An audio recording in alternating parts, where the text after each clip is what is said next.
Ici, je vais vous dire quelques mots sur le couple qui transmute. Comme vous avez vu dans la vidéo précédente, pour que la transmutation de chacun se passe au mieux, il est préférable que les deux transmutent en même temps. En effet, si l'un transmute et l'autre pas, il va forcément y avoir conflit d'intérêts. Donc voyons d'abord les différentes sortes de couples.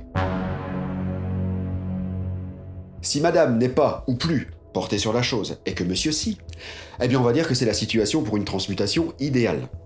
Madame reste elle-même, et monsieur transmute. Et le résultat pourrait être fantastique à tout point de vue. Pourquoi ? Eh bien car si monsieur a toujours des pulsions et madame non, monsieur sera obligatoirement frustré, et madame tannée d'être achalée chaque jour par un mari qui réclame ses droits conjugaux.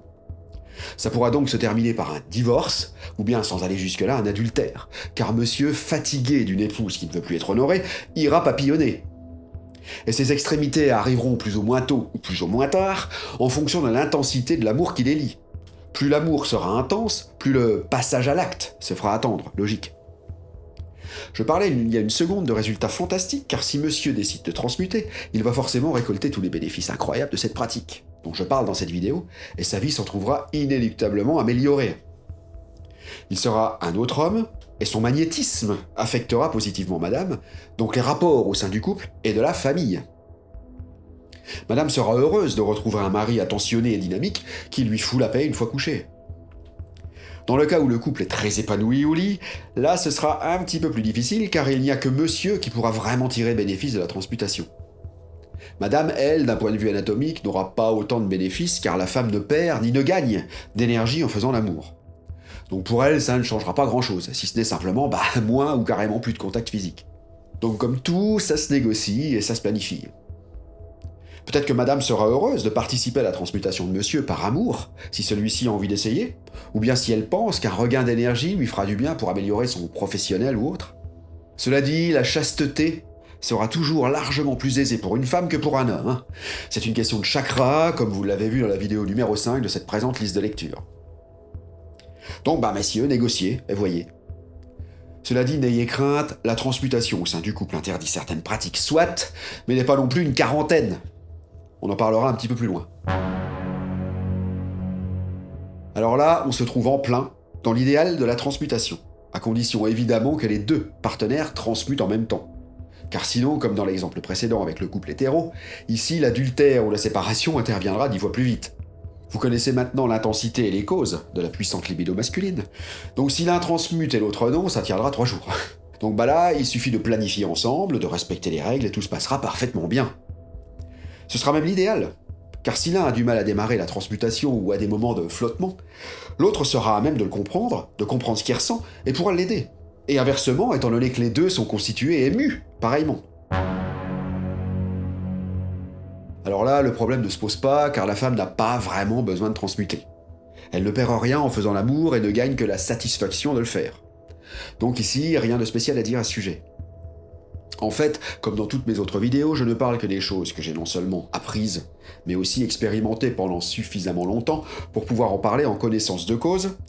Donc ici, parler de ce que ressent la femme, je me rends pas compte, hein. Je pourrais pas vous le dire, en tout cas pas dans cette vidéo-ci, ou dans cette vie-ci, car j'ai jamais été une femme et j'ai pas non plus l'intention de le devenir, donc voyez quand même ma remarque dans les commentaires à la fin. Voici les pratiques autorisées et les pratiques interdites pour une transmutation réussie. Il y a 2 choses à proscrire lorsqu'on transmute. Pénétration et éjaculation. Et ici, il est aussi question évidemment de buccal. Désolé les mecs. C'est également et surtout valable pour l'onanisme avec ou sans vidéo cochonne. Désolé les mecs, encore. Toutefois, toute sensualité est permise, encouragée même. Mais tout doit rester superficiel. Et ce, même avec passion. Ça laisse évidemment beaucoup plus de possibilités et autant de plaisir qui en découle.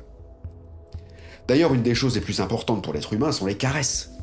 Les milliards de récepteurs que nous avons sur la peau sont là aussi pour les accueillir. Et bien souvent, une sensualité sincère et intense vaut mieux que la totale gâchée.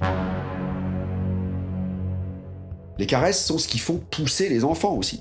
Un enfant qui manque de nutriments mais reçoit beaucoup d'affection et de caresses de la part de ses parents poussera toujours mieux et plus vite qu'un autre parfaitement nourri sans caresses ni affection. C'est la même chose pour les grands enfants que nous sommes. Voilà, Vous voyez qu'il ne s'agit pas ici d'ascétisme, mais d'une philosophie de vie qui peut être temporaire ou permanente, mais qui, si elle est savamment planifiée et respectée, pourra apporter énormément aux célibataires comme aux couples de tout poil. Pour conclure, un petit mot suite aux différents commentaires reçus sous ma vidéo précédente, la numéro 6 de la liste de lecture sur l'énergie vitale. J'ai reçu un peu de tout. On m'a encensé et fustigé sous la même vidéo. Et c'est tant mieux car ça me permet ici de remettre quelques pendules à l'heure, d'aucuns ne m'ayant apparemment pas bien compris. Par la transmutation, en aucun cas je n'encourage les gens à arrêter de se reproduire. Bien au contraire, je propose simplement à ceux qui ne peuvent pas, ne souhaitent pas ou plus transmettre la vie, de pouvoir utiliser cette énergie qui, elle, ne faiblit pas, à d'autres fins que le plaisir, sans d'autre finalité que lui-même, et ainsi pouvoir créer et embellir leur monde, et donc le monde. Je dis qu'ils ne souhaitent pas ou plus transmettre la vie, car soit ils ne l'aiment pas assez pour avoir envie de la transmettre, ce qui est leur droit le plus strict, soit que c'est déjà fait, c'est-à-dire qu'ils ont déjà accompli leur devoir de citoyen en concevant et en élevant les 2 enfants,6 que la patrie leur réclamait. De plus, les discours puritains d'un autre âge et les jugements béotiens sur les autres sexualités que la sienne donnent parfois naissance à des commentaires tristo-cocasses qui permettent de se dire que finalement, quoi qu'on en pense parfois, on n'est pas si mal au XXIe siècle. Et pour ce qui est de notre culture, elle se transmet par l'éducation et non par le coït, apparemment il était utile de le rappeler. Quant aux éloges reçus en tout premier commentaire sous la même vidéo, j'ai été captivé par l'érudition philosophique d'une personne à propos de la transmutation et qui nous en apprend énormément, même si parfois ça peut être corrosif. Les réponses que cette même personne a pu donner aux autres commentaires sont aussi utiles, donc je vous encourage à aller y jeter un œil. Voilà, merci de votre fidélité, mettez-moi donc un pouce par le haut, abonnez-vous, en pensant aussi à cliquer sur la petite cloche, partagez et surtout commentez. Je réponds à tout ce qui est constructif et prends toujours bonne note de votre prose, quelle qu'elle soit, comme vous venez de le constater. Je vous souhaite donc la plus profitable des transmutations. La suite au prochain numéro, comme on dit. Bye!